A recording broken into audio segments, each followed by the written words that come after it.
Welcome, Ram fans, to our last formal sports show of the spring, before spring break. Goodness gracious.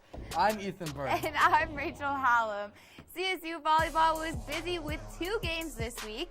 Rachel has a breakdown of the Women's NCAA Basketball Championship. And, of course, Down in the DMs will round out the show.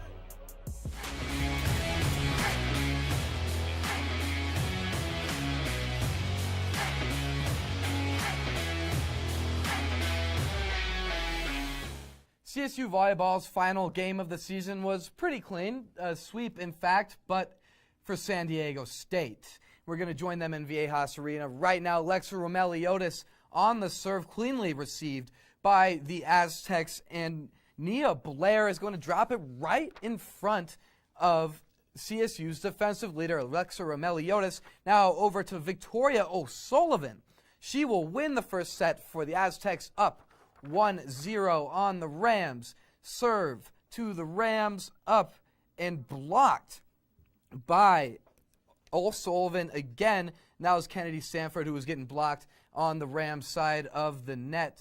We're going to join them with a serve again, and Nia Blair will kill after, oh, I'm at the wrong part. Here we go. Nia Blair and the Aztecs are on defense. A nice little scrum going, a bit of a defensive clinic going on, and she hits it into the Rams blockers and out. And now a block of Len blocked, and she sneaks it down the line right here. Is it in? Is it out? Who quite knows, except for the referee, and they call it in. And the Rams were dominated in every statistical category, being outblocked, assisted, and dug by the Aztecs. Kennedy Stafford was the only real bright spot for CSU as the lone Colorado State player with double-digit points, 14. And Alexa Romeliotis finished with 12 digs in what could be her final game as a Ram if she does not use her remaining year of eligibility. CSU was still able to finish the season with a 9-6 record, securing their 30th straight winning season. And that's just, I mean, if you take anything out of this weird year, 30 straight winning seasons is probably the best stat to take out of it. Yeah, and weird year is the best way to say this. I mean, it has definitely not been the best season for the Rams volleyball. I mean, not at all. It's like, it's very uncharacteristic of the Rams to, I mean, they finished above 500, which is always what you want to do in a season, but they're not even in the top 3 of the Mountain West, which is, I mean, we've been very spoiled to have such a great team on the court every single year, but 6 freshmen will only improve going into next year. Exactly. We've talked about it already a bunch of times throughout this season. It's a young team, so they have a lot to build on. So, I mean, who knows? Tom Hilbert is a great coach. He's definitely going to be able to get these freshmen to the point where he wants them. Oh, no doubt. All right, well, moving from the court and onto the grass, CSU soccer had their final home game of the season Saturday when they faced off in their own border war of the 2021 season against the Wyoming Cowgirls. Unfortunately, the Rams were not able to take down their relentless opponents and lost the matchup 3-0. The Cowgirls came in hot and took the team by surprise with a goal within the very first minute of the second half and really set the pace for the rest of the afternoon. Amazingly, the Rams had 15 shots, 10 of which were on goal, yet not a single one of them was able to cross the line and add a point to the scoreboard. Now looking at the Cowgirls side of the field, they were a lot more efficient with their opportunities, with their offense only recording 6 shots, 4 of which were on frame, and of course 3 that resulted in a point. Luckily for Coach Hempen's squad, the loss isn't their last chance to end things off on a positive note. Now they move on to 2 more road games against Mountain West foes Utah State and New Mexico to close things out in 2021. And although the Rams would leave Saturday with a loss in their back pocket, the border war matchup didn't come without some meaningful moments, with the team starting off the matchup with a moment to honor their fellow seniors graduating and leaving the squad this spring for Senior Day, including defender Bailey Bedard, defender Balin Furrow, forward Ali Murphy-Pauletto, midfielder Alyssa Yoshida, defender Lauren Jones, forward Taylor Steinke, and defenders Emma Shinsky and Addie Wright. From all of us here at CTV, we wish every one of you a bright future out of CSU. Now, let's talk some Nuggets. One of the hottest teams in the NBA is right in our backyard, and on Thursday they faced off against Kawhi Leonard and the Clippers. Let's join them in Ball Arena real quick. Point Jokic, point center, whatever you want to call him, finds the cutting Aaron Gordon for the reverse dunk, and that is just so glorious. Let's watch it again. Bullying his way down into the paint to find the cutting Gordon. Nikola Jokic's court awareness is just something to behold. Join Jamal Murray with 4 seconds to shoot over Kawhi Leonard, the defensive player of the year. And now Jokic to another cutting Aaron Gordon and one. That connection is going to be fostered so much as Aaron Gordon joins this team. Kawhi Leonard finds his teammate for the alley-oop. Saw Jokic do it a couple times, kind of had to do it a little bit himself. Now, Paul George, cool river, straight through the Nuggets defense. Let's watch that again in slow motion. Nobody could stop him here. He's just so slippery, and his Euro step is so deadly. Jamal Murray, crunch time, important shot, step back. Is it going in? Splash, 3, and that would be the dagger in the Clippers' heart. And the 101-94 win for the Nuggets just prolongs the Clippers' Nikola Jokic nightmare. Denver is now 4-1 against the Clippers since Marcus Morris told them to go the you-know-what home in last year's playoffs. Jamal Murray and Michael Porter Jr. led the Nuggets on the offensive end with 23 and 20 points respectively. The Nuggets were back in action last night, looking to continue their undefeated run since the Aaron Gordon trade. How'd that go, Rachel? Well, that is right, Ethan. The Nuggets were home once again, this time taking on the Orlando Magic. Back in Ball Arena, once again, you have Jokic, who finds Aaron Gordon, the newcomer to this Nuggets team. He's definitely showing how he can fit on this team. MPJ to Jokic, back to MPJ. MPJ was just having a night for himself, proving that he is an up-and-comer as well. Gordon, once again, this time with the block, he's going to take it all the way down the court by himself, sees Jokic. Jokic back to him immediately. Gordon was just meshing so well with this Nuggets team. And then Gordon, again, this time out to Barton for a beautiful 3. This is the first time the Nuggets took control of this game, took the lead. Murray tries to take it himself. This time finds MPJ by himself for a beautiful 3. That was just the dagger, the nail in the coffin for the Denver Nuggets. And Denver would improve their hot streak to a 4-game win streak, taking down the Magic 119-109. And while the first half of play started in the Magic's favor, the Nuggets stole a little bit of magic of their own, taking the game into their own hands. Former Orlando star and brand new Nugget Aaron Gordon capped Denver off with 24 points of his own, while Michael Porter Jr. took rebounding into his own hands and finished the matchup with a double-double of 20 points and 12 rebounds. And Jamal Murray was not shy about shooting his shot and finished with 22 points of his own. Looking to continue their winning ways, the Nuggets are returning home once again to take on the Detroit Pistons tomorrow night at 7.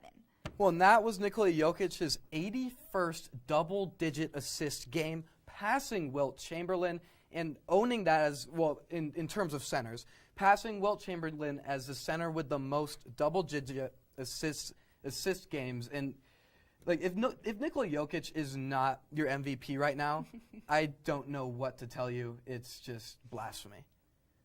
Okay, I see a little bit of bias in there, just a tad. Bias. I see the reasoning behind it, but I see just a little bit of it. But also, MPJ had a night. I mean, he's definitely proving that he's young.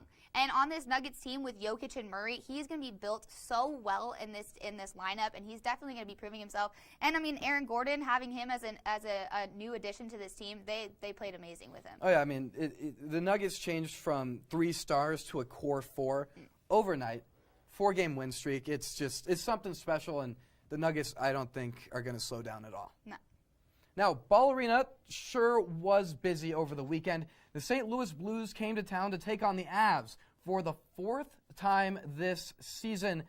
Let's see how it fared. Avs are going to pick it up in their own defensive zone, up past the blue line to Nathan McKinnon. He's just so fast, he's too quick, and he snipes that puck into the bottom left corner of the goal. And whenever you see Nathan McKinnon streaking down the side of an arena, that is a goaltender's nightmare, because nobody is faster, nobody is more precise, and the playmaking that this Avs team has when Nathan McKinnon is on the ice, both great playmakers, it's just unreal. Now the Blues have the puck. They're going to send it up in front for a possible screenplay, but nobody knows where the puck is. Somehow it finds itself at the end in the back of the net, and that's going to be credited to Ryan O'Reilly. This overhead shot is going to show us exactly how it went. Ryan Graves is trying his best, but it just snuck back in there. Now Avs, again, 47 seconds left in this game, out to Cale Makar in the corner. He's just going to shoot his shot, and it sneaks right in past the Blues goaltender. Cale Makar, the defensive poster of the NHL, just finds a way for the Avs to win it. And that game-winning goal will be Cale Makar's heroics, and it leads the Avs to a 2-1 victory, further stifling the Blues' playoff hopes and improving Colorado to 3-1 on the season against St. Louis. Nathan McKinnon scored his 13th goal of the season, putting Colorado's Golden Boy at 43 points on the year. But the real star of the night was goaltender Philip Grubauer, who had 27 saves to keep the Blues from tying things up. Now we have to take a quick break, Rams, but more sports news is coming up, including men's hoops coaching changes. Coming up after the break. Hey, Bobo, do trees tell each other stories? I'm sorry. I'm afraid I don't know that. Hey, why don't we go find out? Listen. Do clouds take naps? I couldn't tell you. Dad, do stars visit their friends? Look!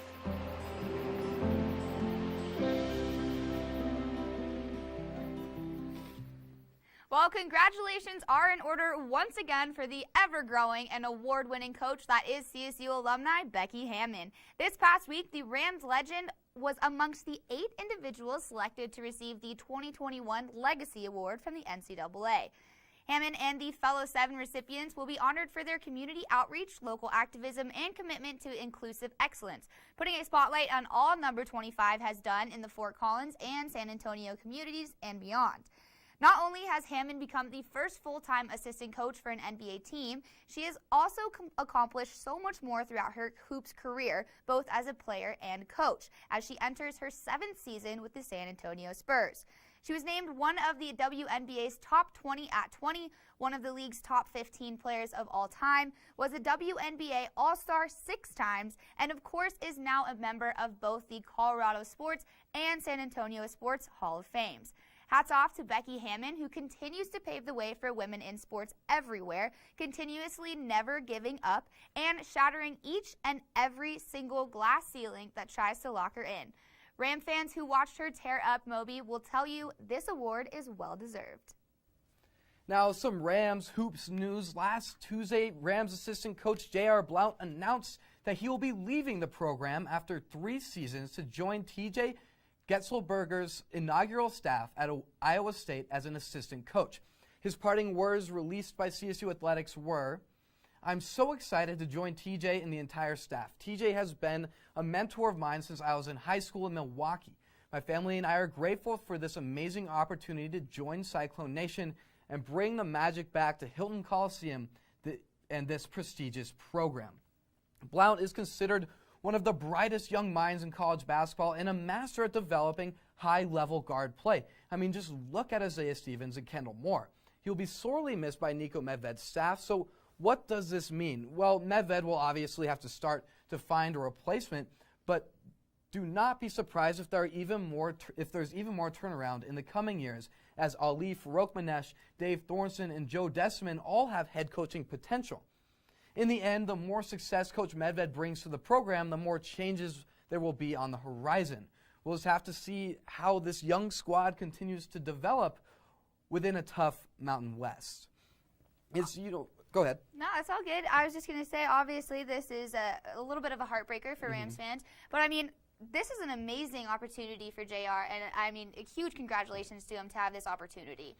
Well, and this coaching staff, with how much skill and every team, every program dreams about having a staff like this. And when you have a staff that's this successful, has turned a team around so quickly, that's going to put everybody in the nation on notice when they have their own vacancies. Absolutely. And I mean, like we said all the time, this team is so young. So having the opportunity right now to have a new coach come into the mix could be a good thing for them. I mean, you never know. They could be able to develop with them a lot easier with somebody else if that's a possibility. I mean, you never know. That they might mesh really well with a new coach coming in, and it could be good for the guys that are getting older. No doubt. All right, well, we're going to stick around the basketball court and focus on the women's NCAA finale that broke some hearts, made others sore, and most importantly, brought the excitement every basketball fan is looking for. On Sunday, the championship game took place in Indianapolis between the number 3 seeded Arizona Wildcats and the number 1 seeded Stanford Cardinal, both out of the Pac-12. In what was a very hard-fought battle between the two teams, it was everything those who love college hoops could have hoped for. Coming down to the wire with just under 6 seconds to go, Arizona was down by just 1 point and had the chance of a lifetime to win the championship. Arian McDonald receives the inbound through a triple team and heaves a 3-point shot as she falls to the court, but unfortunately for Wildcat faithful, missed the buzzer beater shot, and the Stanford Cardinals would become the 2021 NCAA women's basketball champions, beating the Wildcats 54-53 and obtaining their very first title in 29 years. Now, with both teams kind of struggling from behind the arc, Arizona only shooting 27.3% and Stanford only 28.6%. It was up to the offenses on both sides to pick up the perimeter woes with domination in the paint. And even with a Stanford win, the game's leading scorer came on the losing end, with Arizona guard Arian McDonald leading the Wildcats with 22 points, while the closest to her on the Cardinal side was guard Haley Jones with 17. Now that the game is all said and done, I want to briefly address how important this win is to the student athletes of the Stanford Cardinal. Since the outbreak of COVID-19, Stanford University has decided to cut 11 varsity sports teams at the end of this year. So congratulations to the women's basketball team for showing out for their school and for the rest of the countless student athletes constantly trying to push for themselves, the sake of their teammates and the universities that bring them in. And with the confetti falling in their favor, one thing's for sure, women's hoops isn't going anywhere in Palo Alto. And while that game sure did have a thrilling finish, so will we. Down in the DMs is coming up next.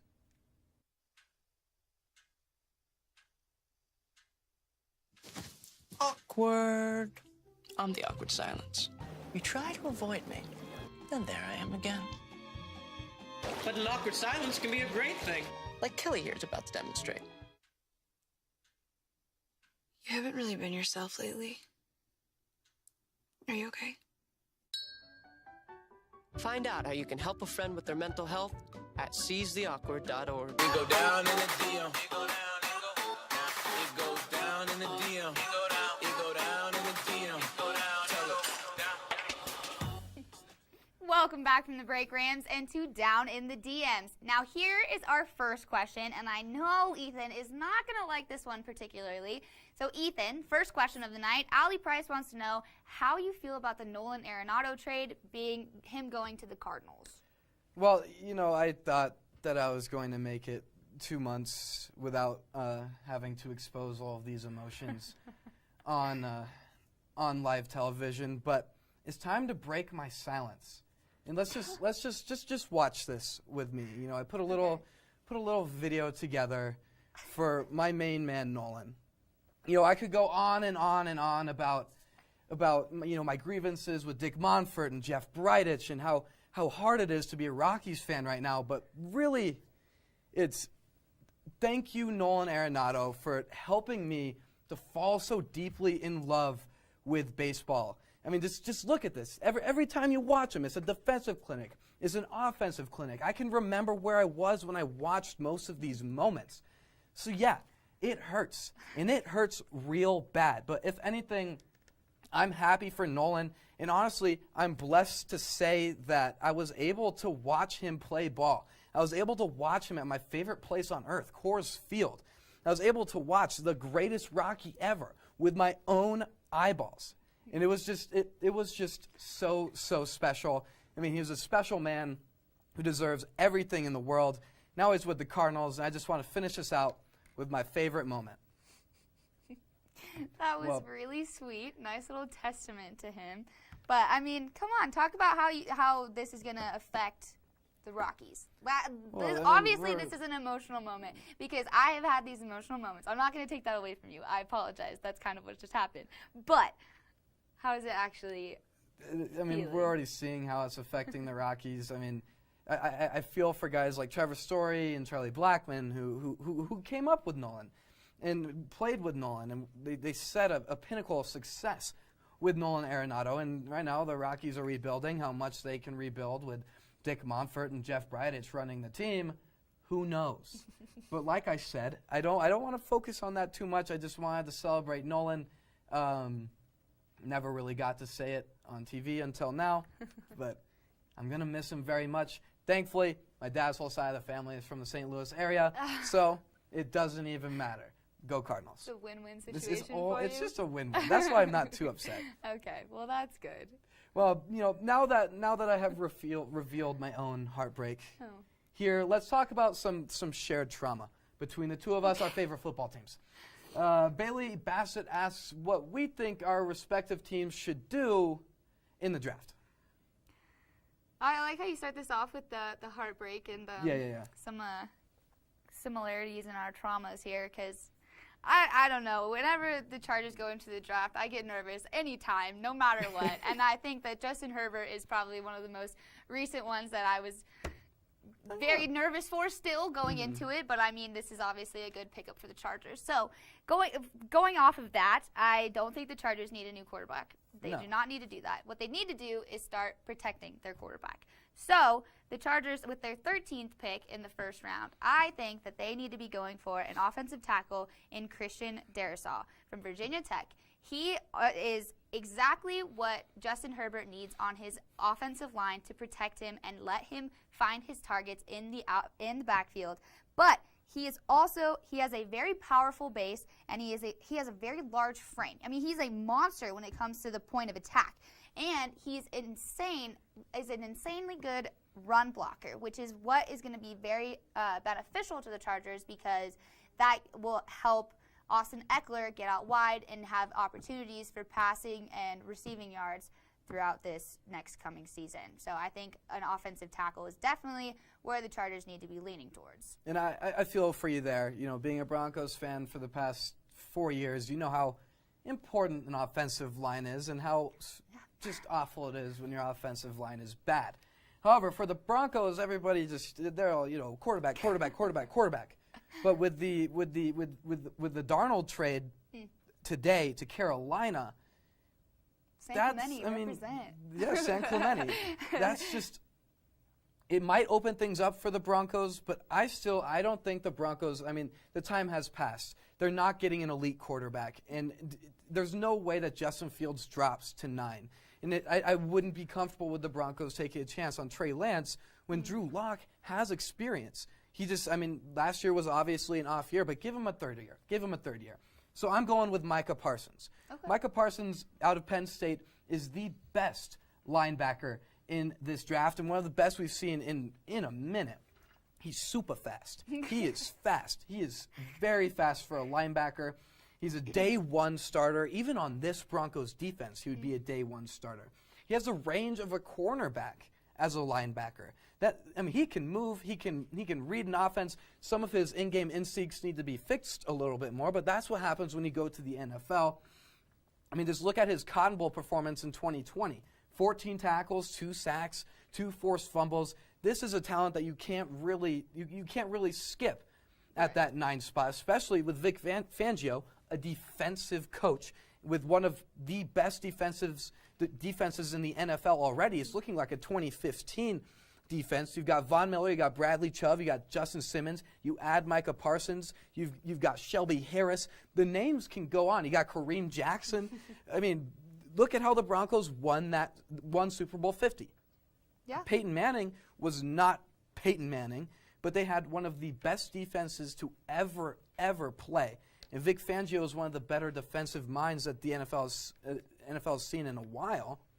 So, yeah, why not just bolster that defense? Hey, offense sells tickets, defense wins championships, right? Yeah, it's hard to, Mile High, they don't have any problem selling tickets. But defense does win championships because the offense thing hasn't been working for the Broncos for a minute. Yeah, that's also one thing that the Chargers have been looking into. I mean, they also have a secondary that kind of gives up most of the time, and that's never fun when you have a quarterback like Justin Herbert who is willing to get those points on the board and is wanting to be playing on offense all the time, but then your defense just comes along and kind of takes that energy and momentum away from you because they're not keeping your score up the way you want it to. So, yeah, the Chargers have been looking at like a cornerback kind of to help fill in that space, but, I mean, I think maybe help them beat the Broncos this year, right? Well, all right. I don't think we need to talk about that. I'm just surprised there was some other stuff that didn't come up in this conversation anyway. But we're going to move on before that even happens. And finally, the men's basketball national championship is tonight, and it is actually playing as of this moment. Yep. So, Ethan, we haven't seen the score yet. Who do you think is going to win this game?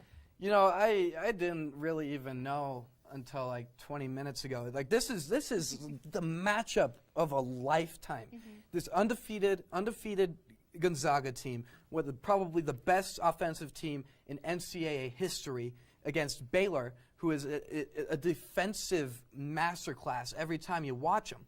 This is just a dream for a college hoops fan. But I'm gonna have to say it. I'm gonna have to go with Baylor in this one. You know, everybody's like, destiny, destiny, destiny. But destiny doesn't work all the time. You know, there's been so many undefeated teams who have gotten to this point. Not so many, some. But, you know, destiny doesn't win basketball games. Defense does. Davion Mitchell for Baylor, defensive player, Naismith Defensive Player of the Year this year. I say all you have to do is slow down Jalen Suggs a little bit. That's all you have to do. And Davion Mitchell, this is a challenge for him. You know, this is Defensive Player of the Year against one of the biggest offensive talents in the NCAA. Davion Mitchell is going to shut him down. And Baylor don't get it wrong. Baylor can shoot just as well as Gonzaga. They can. And if they play their defense and they shoot alongside Gonzaga, it's going to be a close one. Baylor edges them out.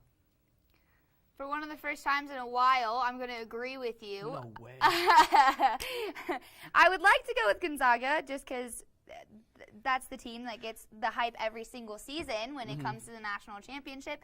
But I think they do have a high right now coming off that Final Four matchup against UCLA with that last second buzzer beater from Jalen Suggs, of course. But I don't think that momentum is going to last very long. And I think that they're going to go into this game against Baylor thinking that they're all it. And it's going to go to their head a little bit, and I think that momentum is definitely going to kill them a little bit. I mean, like you said, though, Jalen Suggs, he has ice in his veins. So as long as you can contain him and keep him to how he was performing in the first game of this tournament where he only scored 6 points, if you can keep him down, Gonzaga, they're going to have to find somebody else as an outlet for their offense, and it's going to take some time for them to find that. Well, and they're trying to do what Kentucky couldn't do in 2015, what UNLV couldn't do in 1991, which I would imagine kind of runs on your mental a little bit. Not that these guys are not mentally strong. Don't get me wrong. It's just that's a lot of weight to carry into a national championship. And they showed some cracks against UCLA. Yes, UCLA was playing basketball out of their minds. Basketball nobody expected them to play. However, you know, they allowed the Bruins to shoot 57%. There are some defensive holes there that could be exploited by Baylor. Yeah, and Gonzaga is already a very big offensive team. So if you can find those holes in that defense, it is going to be donezo. But I think we should look at the score currently and see what's going on right now. Baylor versus Gonzaga. Well, it's only the first half at 16 minutes, and Baylor is currently winning 9-1. Oh, so right it, baby. They're going to keep this momentum through the whole thing, and the score is just not going to change. It's going to be a 9-1 game.